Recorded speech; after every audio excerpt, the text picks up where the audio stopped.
8. Electrics.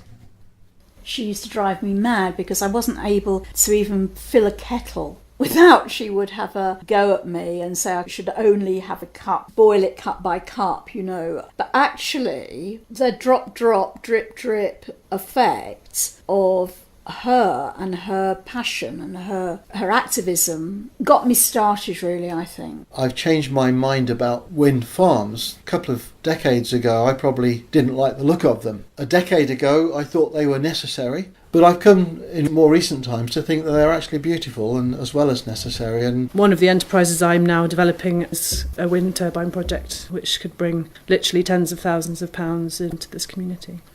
Solar panels on roofs, wind turbines in back gardens, electric cars. This is like 1970s predictions. And it was one of the driving forces in my life that these houses that I could see in this book, Osborne's Book of the Future, compared to the council housing and all the things that was around me, I believe that it could all be changed for the better. Actually, the technology exists. We can save the planet. That's not the problem. The problem is getting people to do it. I think one of the biggest thing that bugs me about living at home is that everything stays on, the TV stays on, the skybox stays on. I don't know whether they're technophobes or just honestly believe the fact that if they turn the TV off, it's never coming back on. I've replaced all my normal light bulbs with LEDs. I've actually invested in the energy washing machine for my wife. Just very, very basic. It's about closing doors, keeping windows closed, etc. Nothing is on standby at any time of the day.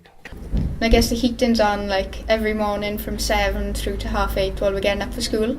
And it's quite nice like to wake up with a warm house, but I'm quite happy to put a jumper and a pair of socks on. 2 switches by the door. One of them operates the lights and the other operates all the sockets. It's a simple thing to do. I find it quite satisfying to wash by hand and only do that rather than fill a dishwasher. He's filled the cavity underneath the static caravan with recycled crushed glass, which acts as a heat sink, so it's full of pipes which heats up the air and the glass underneath the caravan. So it actually makes it really comfortable.